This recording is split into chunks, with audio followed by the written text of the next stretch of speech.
Hello everyone. आज हम John Milton का पार्ट नंबर 2 डिस्कस करेंगे, जिसमें हम इनके कुछ इम्पोर्टेंट वर्क्स को डिस्कस कर लेंगे।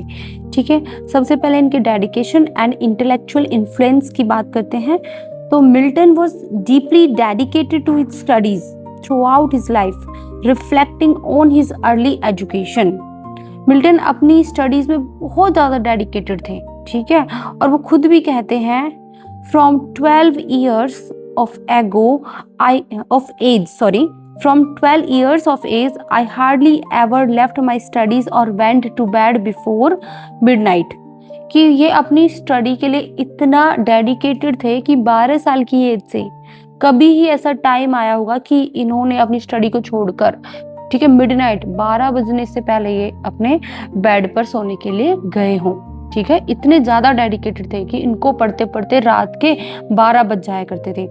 Milton was extensively read in classical authors such as Homer, Ovid and Virgil. Additionally, Edmund Spenser's The Fairy Queen served as a profound influence on his major epic Paradise Lost। तो Milton को, जैसे हमने पिछली video में discuss किया था कि इन्होंने बाकी सारी लैंग्वेजेस पढ़ी, 3 से 4 लैंग्वेजेस थी, जैसे कि लैटिन थी, ग्रीक थी, लेकिन इन्होंने इंग्लिश लैंग्वेज कभी नहीं पढ़ी थी, कभी उसकी स्टडी नहीं की थी। तो ऐसे ही उन लैंग्वेज के जो ग्रेट ग्रेट राइटर्स थे, जैसे कि होमर है, ओविड है, वर्जिल है, इन सबको इन्होंने बहुत ज़्यादा रेड किया, बहुत ज़्यादा पढ़ा। ठीक है, इसके अलावा जो एडमंड स्पेंसर थे, वो इनका सबसे फर्स्ट कह सकते हैं कि जिससे ये सबसे ज़्यादा इंस्पायर हुए, जो सबसे पहले राइटर थे जिनके वर्क्स को पढ़कर इनके अंदर मोटिवेशन आई कि ये भी कुछ लिख सकते हैं, तो वो थे एडमंड स्पेंसर। एडमंड स्पेंसर की द फायर क्वीन, और इस वर्क का जो द फायर क्वीन है, इस वर्क का इन्फ्लुएंस तो सीधा सीधा हम द पैराडाइज लॉस्ट पर भी देख सकते हैं, जो इनका क्या है, ग्रैंड वर्क है। अब इनके कुछ व्यूज देख लेते हैं पोएट एंड पोएम के बारे में। ठीक है, on the nature of A true poet. एक ट्रू पोइट के बारे में हमारे जॉन मिल्टन क्या कहते हैं, अ poet ought to himself to be true born, that is a composition and pattern of the best and most honorable things। तो Milton का बिलीव था कि एक जो पोइट है उसका खुद का जीवन भी एक अच्छी कविता जैसा सुंदर होना चाहिए, ट्रू बॉर्न।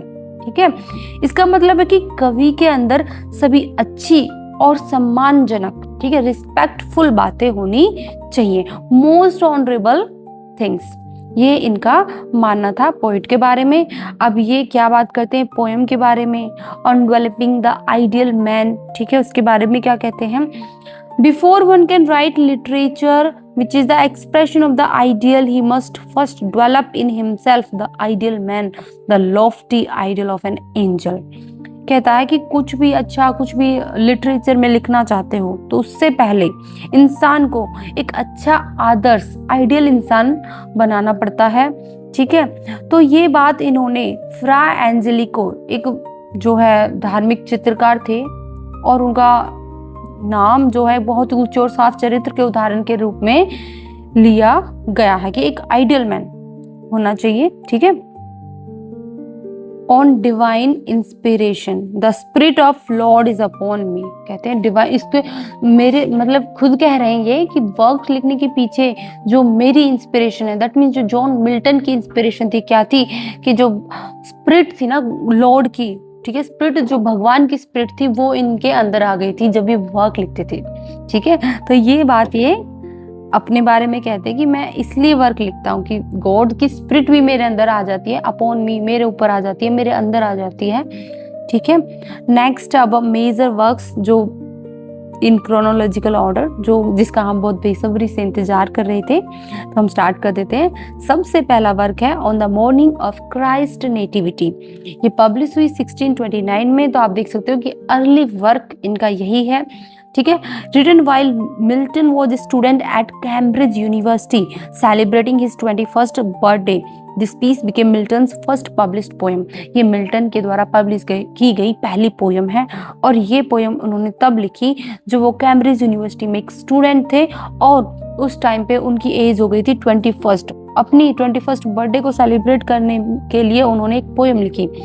इसका फॉर्म एंड स्ट्रक्चर है, ये एक ओड है सबसे पहले तो, जिसमें 27 स्टेंजाज हैं, ठीक है, टोटल 27 स्टेंजास लिखे गए हैं और एक इंट्रोडक्शन भी है जिसमें 4 स्टेंजा 7 लाइन के हैं। ठीक है, तो इसको 2 पार्ट में हम डिवाइड कर सकते हैं। ठीक है, इन 27 टोटल स्टेंजास को हम 2 पार्ट्स में डिस्ट्रीब्यूट कर सकते हैं। फर्स्ट पार्ट है इंट्रोडक्शन और सेकंड पार्ट है द हेम्न।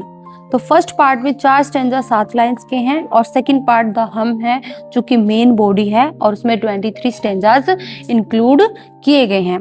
अब इसकी थीम देख लो, describes Christ incarnation and his overthrowing of earthly and pagan powers. तो इसमें डिस्क्राइब किया गया है कि क्राइस्ट ने कैसे अवतार लिया, ठीक है, और फिर जो उसने पैगन लोग थे जो अर्थली पावर में थे, ठीक है, जो मोनार्क बने हुए थे, उनको कैसे ओवरथ्रोन कर दिया, उनको उनकी गद्दी से कैसे हटा दिया। ठीक है, ये चीज दिखाई गई है। सेकंड वर्क है ओन शेक्सपियर। पिछली वीडियो में जैसे मैंने आपको बताया था कि इन्होंने अपनी लाइफ के लिए मतलब आफ्टर दैट कि इनके टॉम्बस्टोन पर एपिथैप पर क्या लिखा जाएगा वो इन्होंने नहीं लिखा। जैसे हमने जॉन कीट्स में पढ़ा था, जॉन कीट्स ने अपना एपिथैप खुद लिखा था कि जब मेरी डेथ हो जाए तो ये एपिथैप मेरी टॉम्बस्टोन पे होना चाहिए। लेकिन जॉन मिल्टन के बारे में क्यूरियोसिटी होती है कि उनके टॉम्बस्टोन पर भी कुछ लिखा हो, लेकिन ऐसा कुछ नहीं है, बस उनका नाम वगैरह लिखा हुआ है। ठीक है, उनका कोई एपिथैप नहीं लिखा हुआ है। हाँ, इन्होंने शेक्सपियर के ऊपर लिखा था। ठीक है, तो इसका ओरिजिनल टाइटल है an epitaph on the admirable dramatic poet William Shakespeare. William Shakespeare को ये बहुत ज्यादा पसंद करते थे। ठीक है, फर्स्ट इंस्पिरेशन इनके जो है एडमंड स्पेंसर थे, उनकी फेरी क्वीन थी, मान लिया, लेकिन सबसे ज्यादा इन्फ्लुएंस विलियम शेक्सपियर से हुई। ठीक है, कहते हैं ना कि पहला जिसने स्टार्ट किया, पहला जिसने इंटरेस्ट जगाया कौन हो गया, एडमंड स्पेंसर हो गए। लेकिन बाद में पढ़ते पढ़ते पता चला कि और भी उससे ग्रैंड है और भी उससे ग्रेट है, और वो कौन था, विलियम शेक्सपियर था। ठीक है, written as a heartfelt tribute to William Shakespeare, emphasizing the lasting value of Shakespeare's literary legacy. ठीक है, Milton asserts that there is no need to erect a marble tomb or physical monument for Shakespeare, as Shakespeare has built an enduring monument in the hearts and minds of his reader. कि इनके लिए कोई monument बनाने की जरूरत नहीं है, कोई टॉम्ब नहीं बनाने की जरूरत है, क्योंकि इन्होंने तो अपने रीडर्स के दिलों में, उनके माइंड्स में ही अपने क्या है मोन्यूमेंट बना रखा है। फेमस एपिथैप है, एड्रेस करा शेक्सपियर को as a son of memory and great heir of fame. ठीक है, ये बहुत इंपॉर्टेंट लाइन है कि सन ऑफ मेमोरी कहा है और ग्रेट हायर ऑफ फेम कहा है। नेक्स्ट वर्क है भाई on arriving at the age of 23। अब ये हुए 23 एज के और ये पब्लिश हुए 1631 में।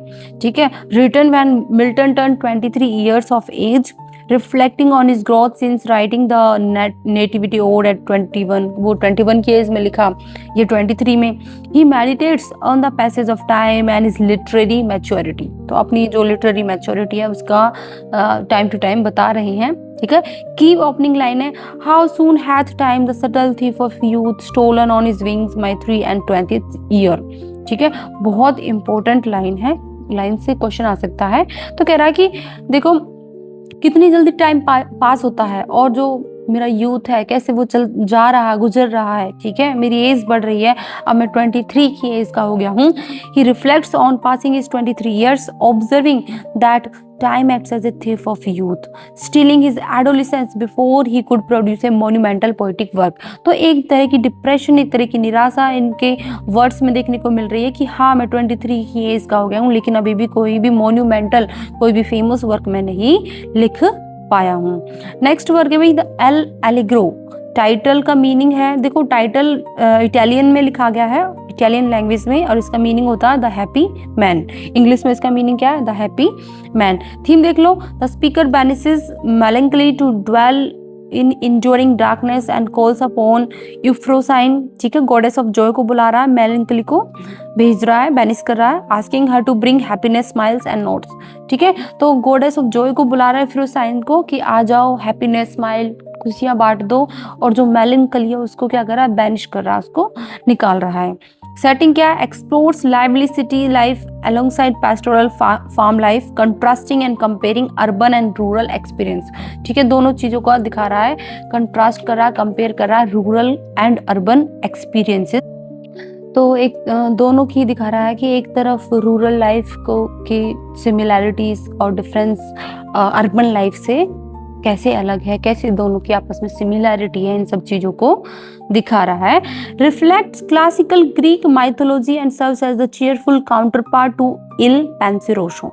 ठीक है, तो ये फर्स्ट पोएम है एल एलिग्रो, और इसकी जो काउंटर पार्ट है, इसके बाद जो दूसरी लिखी गई, जो इसकी कंपेनियन पोएम बनी, कंपेनियन वर्क बना, वो इल पेंसिरोसो है। देख लेते हैं इल पेंसिरोसो को। टाइटल का मीनिंग इटालियन वर्ड में है, जिसका मतलब होता है द थॉटफुल, कंटेम्पलेटिव वन। ठीक है, कंपेनियन पोएम है एल एलिग्रो की। दोनों की दोनों पोएम, एक नहीं दोनों की दोनों लिखी गई है ऑक्टोसिलेबिक कपलेट में। ठीक है, क्वेश्चन आ सकता है। Theme and metaphor examine melancholy as an essential state for deep poetic creation, कि भाई मेलंकली का होना जरूरी है अगर आप कोई वर्क लिखना चाहते हो, कोई पोएटिक क्रिएशन करना चाहते हो। Contrasting with gaiety, uses symbols of season, seasons के सिंबल्स यूज कर रहा है, और उन्हीं को स्टेजेस ऑफ लाइफ के साथ पैरेलल में यूज कर रहा है। ठीक है, लेट स्प्रिंग सिंबलाइज कर रही है यूथ को, एंड ऑटम सिंबलाइज कर रहा है मैच्योरिटी को। ठीक है, सीजन के साथ एज को भी कैसे लिंक करके हमारा राइटर बता रहा है। पर्सनिफिकेशन, फिगर ऑफ स्पीच का यूज है। इसमें इमेजिन किया गया मेलंकली गॉडेस है जिसकी डार्क स्किन है और उसने ब्लैक कपड़े पहने हुए हैं, ब्लैक गारमेंट्स में है वो। ठीक है, तो इसमें मेलंकली एक एब्स्ट्रैक्ट आइडिया को ह्यूमन बना दिया, तो पर्सनिफाई कर दिया। ठीक है, नेक्स्ट वर्क है, और हमारा आज का लास्ट वर्क है ये कोमस। कोमस का फुल टाइटल है a masque presented at Ludlow Castle, 1634 में पब्लिश हुई। सब टाइटल है द ट्रिम्फ ऑफ विर्च्यू, आ सकता है क्वेश्चन में, याद रखना। अब कंटेक्स्ट देख लेते हैं।